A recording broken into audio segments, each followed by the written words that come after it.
Yuk kita masuk ke part 3. Kali ini makin banyak misteri dan tantangan yang akan dihadapi Koro Sensei dan para murid kelas E. Nggak usah lama-lama, kita masuk aja ke dalam ceritanya. Ini dia Assassination Classroom. Scene diawali di ruang guru. Karasuma menerima email tentang kedatangan murid baru. Maka dari itu, di kelas E, Koro Sensei bersiap menerima murid barunya. Tidak lama, pintu terbuka, muncul si pria berjubah. Dia memperkenalkan diri sebagai Shiro, karena jubahnya serba warna putih. Kedatangan Shiro ini bukan sebagai murid baru, tapi wali dari murid baru. Shiro pun memanggil si murid baru, dia bernama Itona Horibe.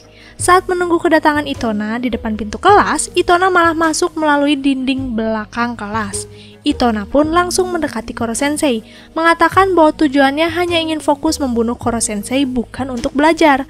Sebelum pergi, Itona mengatakan bahwa mereka berdua adalah saudara kandung. Itona akan menggunakan caranya untuk membunuh Koro Sensei. Setelah kelas selesai, Itona meminta untuk dilangsungkan pertandingan di antara mereka berdua. Setelah Itona pergi, para murid terkejut mengetahui Itona adalah adik kandung Koro Sensei. Tapi jangankan para murid, Koro Sensei juga ikut terkejut karena dia tidak merasa memiliki adik. Akan tetapi, dilihat dari kesukaannya, Itona dan Koro Sensei menunjukkan beberapa persamaan. Para murid malah semakin yakin Koro Sensei dan Itona adalah saudara kandung. Singkat cerita, setelah kelas selesai, Koro Sensei dan Itona pun melangsungkan pertandingan. Shiro menjelaskan aturannya. Siapapun yang keluar dari arena pertandingan dinyatakan kalah dan harus dihukum mati. Koro Sensei pun menyetujui peraturan dan Shiro mulai menghitung mundur. Ternyata inilah bukti kuat kenapa Itona dan Koro Sensei bersaudara. Itona memiliki tentakel di rambutnya. Baik Itona dan Shiro sangat mengetahui berbagai macam kelemahan Koro Sensei, karena apa yang jadi kelemahan Koro Sensei dipelajari dari Itona juga.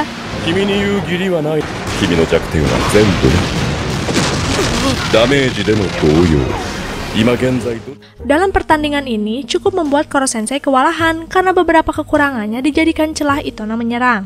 Seperti kemampuan Koro Sensei akan menurun ketika dia memulihkan diri, ataupun setelah berganti kulit. Itona menyerang beberapa kali kepada Koro Sensei sampai benar-benar lelah.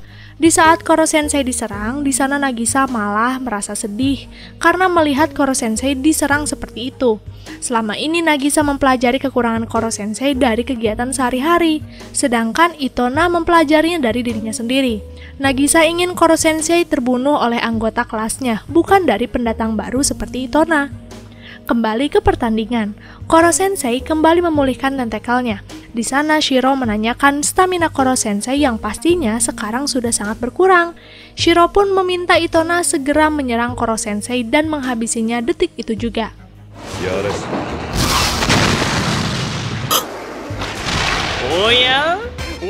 Ternyata Itona tidak memperhatikan sekitar. Jika Itona adalah makhluk sepertinya, berarti lemah dengan senjata anti-sensei juga. Beruntungnya Koro Sensei ingat celah itu. Dia diam-diam membawa senjata para siswa dan menyimpannya di bawah. Setelah Itona terlempar keluar, Koro Sensei meminta Itona untuk bergabung dengan anggota kelas lainnya dan lebih menghargai proses mempelajari kekurangan Koro Sensei dari kegiatan sehari-hari. Jika dia bergabung, Itona akan terhindar dari hukuman mati. Mendengar kalimat belajar, Itona malah mengamuk. Ternyata dia tidak suka belajar. Saat Itona akan menyerang kembali Koro Sensei, Shiro segera menghentikannya. Shiro pun membawa Itona. Dia akan mengevaluasi lagi Itona. Koro Sensei sempat menghentikan Shiro meminta untuk dia saja yang mendidik Itona. Tapi saat akan disentuh, tentakel Koro Sensei hancur. Jubah putih ini ternyata mengandung anti-sensei juga. Shiro tidak akan menyerahkan Itona kepada siapapun. Itona adalah tanggung jawabnya. Setelah pertandingan, para murid menanyakan bagaimana sejarah Itona dan Koro Sensei. Apalagi saat tahu Itona memiliki tentakel, Koro Sensei terlihat seperti sangat kesal. Para murid ingin tahu identitas asli dari Koro Sensei. Koro Sensei pun mengatakan bahwa dia bukan alien, melainkan salah satu makhluk dari sebuah eksperimen. Hanya itulah yang dia berikan. Sisanya, para murid akan mendapatkan informasi mengenai identitas lengkapnya ketika mereka berhasil membunuh. Maka dari itu, para murid kelas E pun meminta Karasuma Sensei melatih mereka lebih keras lagi. Dari kejadian hari ini, para murid kelas E malah semakin semangat untuk membunuh Koro Sensei. Mereka ingin Koro Sensei dibunuh oleh mereka, bukan orang lain yang berperilaku seenaknya.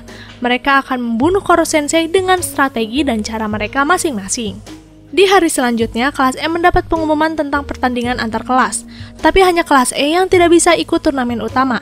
Biasanya, kelas E hanya ikut pertandingan exhibition, di mana kelas E akan melawan klub sepak bola dan basket yang tentunya sudah terprofesional. Kelas E diperlakukan sebagai hiburan untuk dijadikan bahan tertawaan seluruh sekolah. Terasaka dan teman-temannya memilih tidak ikut turnamen karena sudah lelah dipermalukan. Sedangkan Sugino sangat bersemangat mengikuti pertandingan baseball. Semenjak dia dikeluarkan dari klub baseball dan pindah ke kelas E, kemampuannya selalu diremehkan oleh kelas lain. Di pertandingan kali ini, Sugino benar-benar ingin bisa memenangkannya. Mendengar hal itu, Koro Sensei sangat senang karena melihat keinginan untuk maju dari murid-muridnya semakin berkembang. Koro Sensei akan dengan senang hati melatih murid-muridnya. Hari pertandingan pun dimulai. Seluruh sekolah menonton dan menyepelekan kemampuan kelas E. Tapi mereka ternyata menggunakan trik lain, yaitu menggunakan pukulan bunt, di mana bola akan terjatuh di jarak dekat. Sesi pertama tentu saja dimenangkan kelas E. Saat pelatih klub baseball kebingungan, muncul Gakuho yang langsung mengambil alih klub baseball. Dia mendoktrin murid-muridnya untuk menang apapun yang terjadi. Bahkan mereka menggunakan formasi yang bisa dikatakan curang. Karena kelas E sering menggunakan pukulan bunt, penjaga klub baseball memutuskan berkumpul di jarak dekat juga. Bahkan wasit tidak memprotes sama sekali. Shindo yang merupakan pemain terbaik sekaligus kapten di klub baseball bermain dengan sangat agresif. Pukulan demi pukulan berhasil digagalkan klub baseball. Di sisi lain, Koro Sensei pun teringat dengan kemampuan Karma yang lihai memprovokasi. Koro Sensei meminta Karma membuat keributan dengan tindakan provokasinya, sehingga Karma pun memutuskan untuk mengambil cara yang sama seperti klub baseball di sesi selanjutnya, berdiri di jarak yang dekat. Tidak akan ada yang memprotes kan, karena klub baseball saja melakukan hal itu. Tapi jarak mereka ini sangat-sangatlah dekat, bahkan bisa membahayakan wajah Karma dan Isogai. Karma dan Isogai lebih lihai menghindari pukulan dibanding menangkap bola, dan benar saja, tiap pukulan yang dilayangkan Shindo bisa dihindari. Jarak dekat ini mampu membuat mental Shindo jadi turun. Dia malah panik yang membuatnya tidak fokus, sehingga celah kemenangan pun didapatkan kelas E. Setelah berhasil memenangkan permainan, banyak murid dari kelas reguler yang tidak menyangka bagaimana kelas E bisa menang melawan klub baseball yang sudah profesional. Tapi terlepas dari itu, semua pertandingan ini melibatkan dua orang yang sama-sama mempertahankan jati diri sebagai seorang guru. Lalu di hari selanjutnya, Karasuma Sensei sedang mengajar para murid gerakan membunuh. Banyak murid-murid yang semakin berkembang dan menunjukkan kemampuannya. Saat sedang berlatih, Karasuma merasakan hal menakutkan di belakangnya. Ternyata dia Nagisa. Entah apa yang terjadi, Karasuma merasakan hal yang mencekam saat Nagisa ada di belakangnya. Karasuma pun meminta maaf telah memukul Nagisa. Setelah kelas selesai, Karasuma didatangi seseorang. Dia bernama Takaoka Akira. Takaoka ini adalah bagian dari unit pelatihan di Kementerian Pertahanan. Takaoka akan membantu Karasuma dalam kegiatan belajar mengajar. Takaoka ini memiliki sifat yang ramah. Dia bahkan memberikan makanan enak untuk murid-muridnya. Bahkan dia meminta para murid menganggapnya sebagai seorang ayah. Berbanding terbalik dengan Karasuma yang biasanya tidak mau diajak makan bersama para murid dan dia sangat dingin. Keesokan harinya, kelas olahraga kembali dimulai. Takaoka membuka kelasnya dengan sangat menyenangkan. Di saat para murid senang diajar oleh Takaoka, Karasuma malah merasa bimbang dengan posisinya kali ini. Apakah selama ini dia ini benar menjadi seorang guru atau tidak? Karena dia melihat perlakuan Takaoka lebih baik. Buktinya, para murid langsung akrab dengan Takaoka. Saat melihat-lihat foto milik Takaoka ketika dia mengajar, Karasuma dikejutkan dengan sebuah foto di mana murid Takaoka terluka. Dan benar saja, di luar sana, Takaoka mulai memunculkan watak aslinya. Dia memberikan jadwal yang sangat padat. Hiroto tentu saja protes dan inilah akibatnya. Takaoka meminta semua murid untuk menuruti metodenya. Menurutnya, tidak ada anak yang tidak menuruti ayahnya. Kanzaki dengan percaya diri meminta untuk Karasuma dikembalikan. Tapi tetap saja, Takaoka bersikap kasar kepada murid perempuan juga. Tidak ada celah untuk pembangkang. Tidak lama, muncul Karasuma meminta Takaoka menghentikan metode belajarnya. Di sana juga ada Koro Sensei yang ikut kesal. Tapi Takaoka membela bahwa ini adalah metode pembelajarannya. Takaoka pun membuat keputusan. Dia akan menghentikan metode kasarnya asal Karasuma menunjuk satu murid untuk melawannya. Tapi pertandingan kali ini menggunakan pisau sungguhan. Pertandingan yang dibuat Takaoka ini tidak semata-mata menentukan pemenang, karena setelah berhasil memenangkan pertandingan, Takaoka akan menyiksa lawannya habis-habisan, sehingga murid lain yang melihat akan ketakutan dan akhirnya akan mengikuti aturannya. Setelah berpikir panjang, Karasuma menunjuk Nagisa. Karasuma masih memberikan kesempatan untuk Nagisa menolak, tapi yang terjadi, Nagisa tetap mengambil pisau dan akan melawan Takaoka.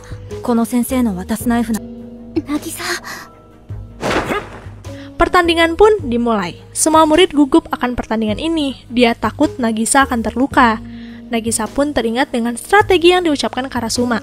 Tidak perlu memikirkan menang, tapi yang pasti, Nagisa harus mengenai Takaoka walaupun hanya sedikit. Nagisa dengan tenangnya mulai mendekati Takaoka.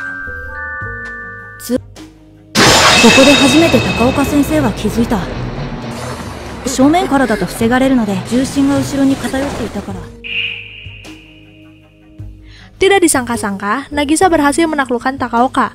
Karasuma melihat kemampuan Nagisa malah membuatnya bimbang.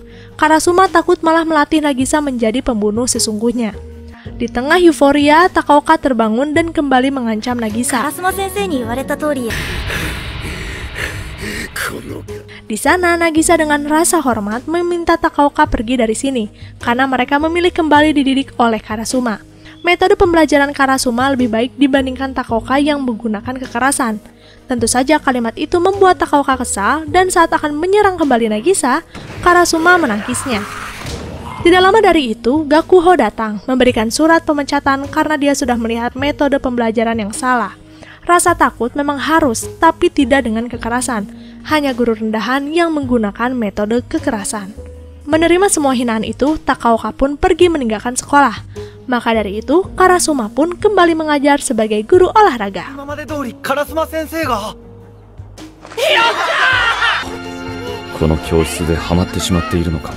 Singkat cerita, sekarang sudah memasuki musim panas. Koro Sensei mengajak murid-muridnya mendatangi suatu tempat untuk berenang. Bukan di sekolah utama, tapi Koro Sensei membuatkan kolam khusus untuk kelas E. Mereka sangat senang di sana. Selama berenang, Koro Sensei sangat cerewet. Dia melarang muridnya berlarian atau menyelam sekalipun. Hinano pun meminta Koro Sensei santai dan mengajak untuk bermain air. Tapi saat disiram air, Koro Sensei seperti ketakutan. Ternyata Koro Sensei ini tidak bisa berenang. Dia jika terkena air, tentakelnya akan menyerap air dan membuat pergerakannya lambat. Di tengah keseruan kegiatan berenang, terlihat Terasaka yang malah kesal. Terasaka sejak kejadian mengorbankan Nagisa jadi lebih pendiam.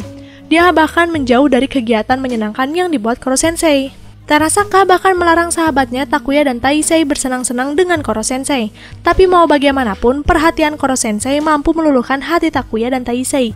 Kedekatan sahabat-sahabatnya ini membuat Terasaka kesal dan dia bertingkah tidak sopan kepada Koro Sensei. Para murid tentu saja kesal melihat tingkah Terasaka. Bukannya meminta maaf, Terasaka malah menyemprotkan sesuatu.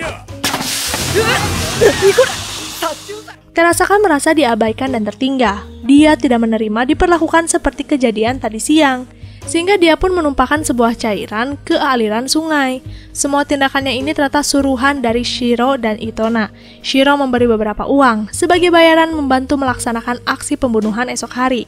Gas yang disemprotkan di kelas pun ternyata sebuah zat serbuk sari pohon pinus yang bisa mempengaruhi indera Koro Sensei. Dan benar saja, keesokan harinya Koro Sensei mengeluarkan lendir yang sangat banyak. Tidak lama Terasaka datang mengajak Koro Sensei menemuinya di kolam. Secara terang-terangan Terasaka akan membunuh Koro Sensei. Sesampainya di kolam, semua murid berdiam diri di kolam. Sedangkan Terasaka bersiap melawan Koro Sensei. Terasaka menggenggam senjata dari Shiro. Senjata ini menurut Shiro sebagai tanda untuk Itona agar segera keluar dan saat ditekan, Ternyata bukan tanda biasa, tapi malah sebuah ledakan yang menarik semua murid terbawa arus. Bahayanya, arus ini akan membawa mereka ke tebing yang curam. Koro Sensei jadi mau tidak mau harus menggunakan tentakelnya untuk menyelamatkan para murid. Ternyata inilah rencana sebenarnya, memancing Koro Sensei agar kewalahan sehingga dia mengorbankan tentakelnya. Ditambah di dalam air ini sekarang tercampur zat yang semakin melemahkan tentakel Koro Sensei. Saat sudah menyelamatkan beberapa murid, barulah muncul Itona. Terlihat 7 tentakel di rambut Itona berkurang. Shiro memaksimalkan gerakan di tentakel yang tersisa. Koro Sensei tidak bisa bergerak cepat karena sekarang tentakelnya sedang membengkak.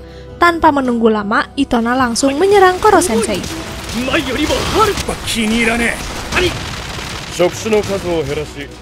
Sedangkan di atas kolam, Terasaka masih terpukul karena dia ditipu oleh Shiro. Tidak lama Karma datang, dia tahu Terasaka lah yang melakukannya. Semua ini berasal dari rasa kecemburuan Terasaka kepada Koro Sensei. Sejak dulu Terasaka mendapat teman dari perlakuan seenaknya.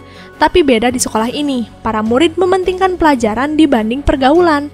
Terasaka sebenarnya senang masuk ke kelas E. Di sana hanya sekelompok orang yang acuh dengan pendidikan. Semenjak kedatangan Koro Sensei, kelas E lebih berwarna. Bahkan banyak dari mereka yang lebih semangat dengan tujuan mereka masing-masing. Untuk menebus kesalahannya, Terasaka memutuskan meminta bantuan Karma untuk membantu Koro Sensei melawan Itona.